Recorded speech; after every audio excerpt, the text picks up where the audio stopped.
untuk menyambut Isra Mi'raj bersama. Saksikanlah syahid Quran dari kita, ada Sylvia Agnia Tania. Kami santri, kami santri, kami santri, kami santri dari Ustazah Bu Ii. Kami mengaji, kami mengabdi dengan niatan ilahi. Kami santri, kami santri, kami santri, kami santri dari Ustazah Bu Ii.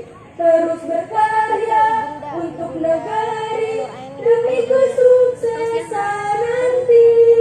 Jayalah negeri ini, NKRI harga mati, NKRI harga mati.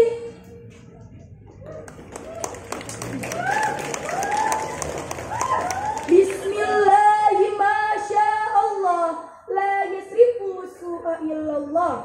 Bismillahi masya Allah, la yasrufu khaira illallah. Bismillahi masya Allah, man kana min ni'matin fa min Allah. Bismillahi masya Allah, la haula wa la quwwata illa billahil aliyyil azim.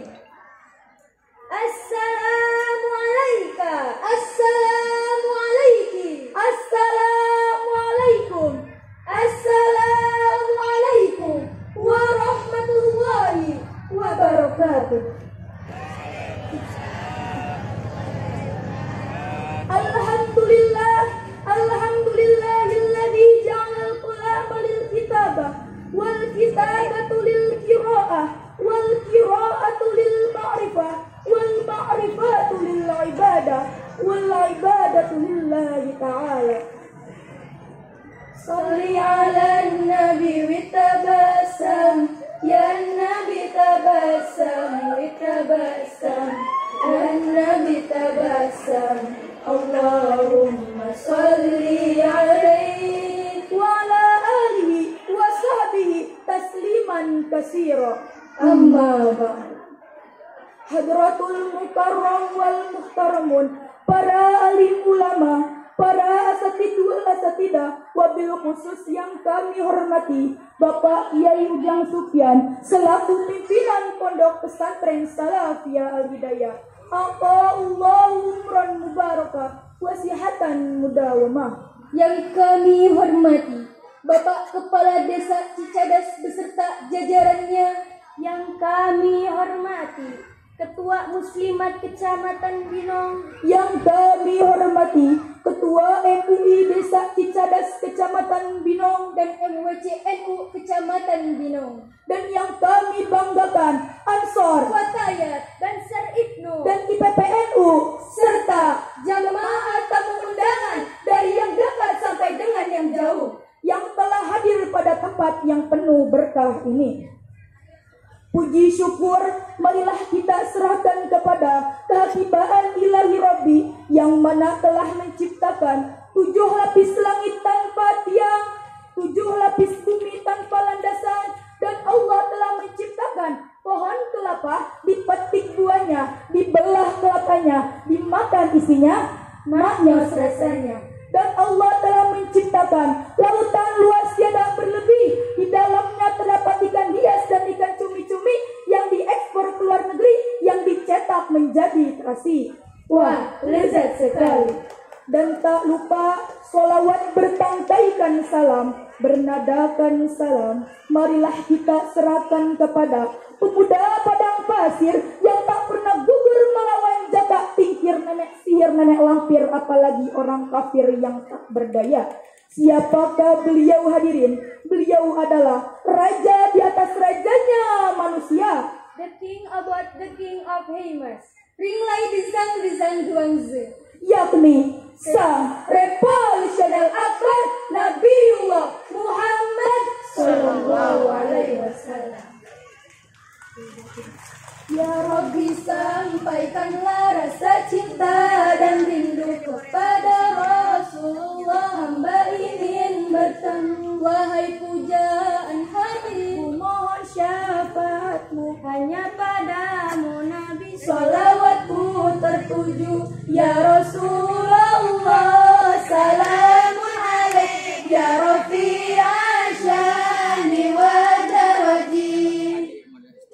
Hadirin diharapkan tenang dan dengarkan penampilan Syarhil Quran sebagaimana dalam Al-Quran surat Al-A'raf ayat 204 Allah berfirman, A'udzu billahi minasy syaithanir rajim. Bismillahirrahmanirrahim. Wa idza quri'al Qur'anu fastami'u lahu wa ansitu la'allakum turhamun. Hamba bernaung di bawah ribaanmu, ya Allah, dari usikan setan yang terkutuk dengan menyebut nama Allah yang Maha Pengasih lagi Maha Penyayang. Apabila dibacakan Al-Quran, maka dengarkanlah baik-baik dan perhatikanlah dengan benar agar kamu mendapatkan rahmat.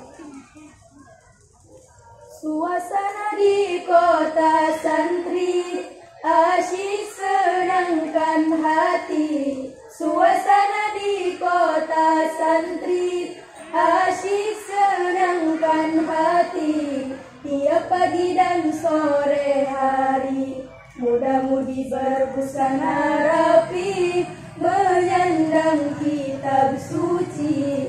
Hilirmu silih berganti pulang pergi mengaji.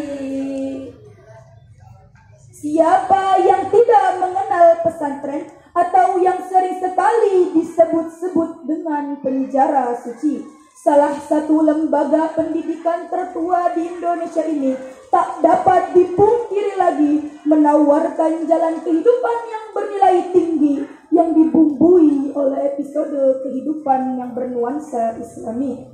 Kita sebagai seorang santri yang tinggal di pondok pesantren pasti pernah merasakan kejenuhan, merasakan penuh peraturan, tidur tidak nyaman, telat kiriman, diberdirikan saat wiridan, bahkan sulit melupakan kenangan bersama sang mantan. Justru itulah yang membedakan antara pondok pesantren dengan sekolah luar. Oleh karena itu, pada kesempatan kali ini, izinkanlah kami untuk menyampaikan sebuah syarhil Qur'ani yang akan dikenang para insani, membekas di dalam hati, dan berguna di dunia, berlebih-lebih di akhirat nanti. Dengan judul dari kami, Pesantren sebagai landasan fondasi keilmuan, akhlak pemuda penerus bangsa. Pesantren merupakan salah satu lembaga pendidikan tertua di Indonesia dan merupakan salah satu cerminan betapa tidak mudahnya mendidik manusia menjadi manusia yang sebenar-benarnya. Dibutuhkan proses yang tidak sebentar dan perjuangan yang tidak ringan. Perjuangan hidup di pondok pesantren adalah perjuangan menjadi manusia yang sesuai dengan apa yang diperintahkannya. Di dalam prosesnya dibutuhkan kesabaran yang tidak terhingga, keberanian dalam menghadapinya, dan pengorbanan yang tidak ada batasnya untuk menempa suatu proses yang sebagian orang sulit melakukannya. Bayangkan, santri harus bangun jam 3 pagi, kemudian dia harus mengaji, mengantri mandi, makan nasi ngantri, berangkat ke sekolah pagi-pagi, berangkat mengaji lagi, mengerjakan tugas sekolah dan pesantren, dan masih banyak lagi. Belum jika terlambat sholat atau mengaji yang menyebabkan mungkin mengenai sanksi sampai rasanya ingin mati dan bunuh diri. Mungkin inilah sebagian orang tua tidak sanggup menempatkan anak-anaknya di pondok pesantren. Padahal orang tua berperan penting dalam pendidikan anak-anaknya. Qudratul Syekh Hasyim Asy'ari di dalam kitab Adabut Ta'lim menjelaskan hak orang tua terhadap anaknya ada 3. Hendaknya orang tua memperindah nama anaknya, menyempurnakan susuannya, dan memperbaiki akhlak anak-anaknya. Justru itulah hak orang tua tua terhadap anak-anaknya, yaitu menempatkan putra-putrinya di pondok pesantren. Keluarga merupakan potret miniatur sekaligus cerminan dan tatanan dalam masyarakat. Jika keluarga baik, maka akan baik pula masyarakat tersebut. Dan pentingnya peran kedua orang tua untuk mendidik dan mengajarkan anak-anaknya. Akan tetapi hadirin, sebagian orang tua zaman sekarang tidak ada satu malam pun untuk membimbing sholat dan mengajarkan Al-Quran kepada anak-anaknya. Akan tetapi hadirin, berhari-hari selalu ada waktu untuk meraup kekayaan dunia. Dan bahkan sang anak hadirin selalu ada waktu untuk HP dan televisinya. Betul apa betul? Betul. Dan inilah menurut pengamatan kami yang menjadi akar permasalahan dalam rusaknya generasi saat ini. Bagaimana akan tercipta generasi Qurani hadirin jika keadaan seperti ini terus berlanjut di dalam keluarga? Tidak ada cara lain selain menimbulkan peran keluarga di dalam generasi Qurani atau menempatkan putra-putrinya di pondok pesantren. Sebagaimana dalam Al-Quran surat An-Nisa ayat 9 Allah berfirman, وَلْيَخْشَ الَّذِينَ لَوْ تَرَكُوا مِنْ خَلْفِهِمْ ذُرِّيَّةً ضِعَافًا خَافُوا عَلَيْهِمْ فَلْيَتَّقُوا اللَّهَ وَلْيَقُولُوا قَوْلًا سَدِيدًا. Shadaqallahul Azim. Dan hendaklah bertakwa kepada Allah orang-orang yang sekiranya meninggalkan keturunan yang lemah di belakang mereka. Mereka takut akan kesejahteraannya.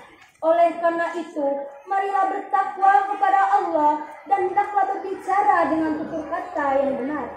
Maha benar Allah dengan segala firman-Nya. Saudaraku, ayat di atas merupakan peringatan kepada kedua orang tua untuk takut dan khawatir meninggalkan keturunan yang lemah. Oleh karena itu, mari kita lakukan 3 sensus kecil-kecilan saja. Satu keluarga yang sholat 5 waktu di rumahnya ada berapa? Satu keluarga yang membaca Al-Quran di rumahnya ada berapa? Satu keluarga yang setiap ba'da maghrib selalu mengaji bareng ada berapa? Terkadang 3 sensus ini pun masih kocar-kacir. Jika keluarga tidak sanggup menjalankan 3 sensus ini, maka tempatkanlah putra-putri kalian di pondok pesantren. Karena di pondok pesantren mereka diajarkan ilmu agama secara mendalam. Dan rasa nasionalisme terhadap negara kesatuan Republik Indonesia. Padahal telah kita ketahui bersama bahwasannya pemudalah yang akan meneruskan para pendahulu-pendahulunya, dan merekalah yang akan menentukan maju dan mundurnya suatu bangsa. Syubhanul yaum rijalul ghad. Pemuda hari ini adalah jago-jagonya pemimpin di masa yang akan datang. Sang pujangga Mesir bernama Syekh Mustafa Al-Ghalayani menyatakan, Inna fi yadi syubban amral ummah wa fi aqdami hayataha. Sesungguhnya di tangan pemudalah urusan umat, dan di kaki-kaki mereka lah terdapat kehidupan umat. Jadi orang tua harus merelakan putra-putrinya di pondok pesantren dan mengikhlaskan anak-anaknya jauh dari keluarga.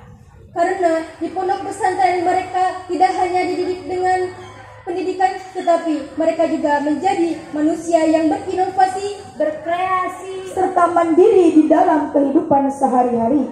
Oleh karena itu, relakan putra-putrinya di pondok pesantren dan mengikhlaskan anak-anaknya jauh dari keluarga, dan bersabarlah atas kemauan keluh kesahnya. Relakan putra-putrinya menangis di masa muda daripada menyesal di masa tua. Mungkin cukup sekian yang dapat kami sampaikan. Kurang lebihnya mohon dimaafkan karena kami masih dalam tahap pembelajaran. Gerakan nasional ayo iklan yuk, gaskan. Para ayahanda dan ibunda Indonesia, santriwan-santriwati dan adik-adik sekalian, segera daftarkan putra-putri Anda di pondok pesantren kita, Pondok Pesantren Salafiyah Hidayah. Selain dengan pengajinya, madrasahnya juga ada. Marawita sudah berpiala banyak. Soal kaligrafi sudah tidak dilakukan lagi. Galurannya sudah tampil di mana-mana.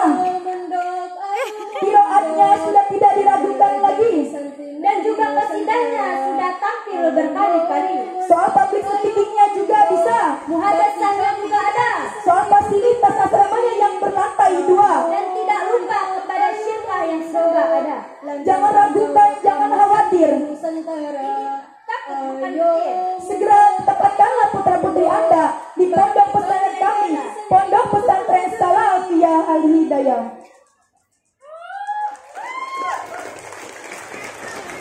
Jalan-jalan ke Prambanan, Ada orang jualan ketan. Cukup sekian yang dapat kami sampaikan. Kurang lebihnya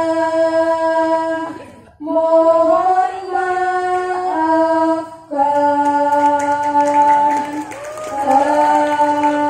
Wallahu a'lam. Ihdinas siratal mustaqim. wa akhiran Assalamualaikum warahmatullahi wabarakatuh.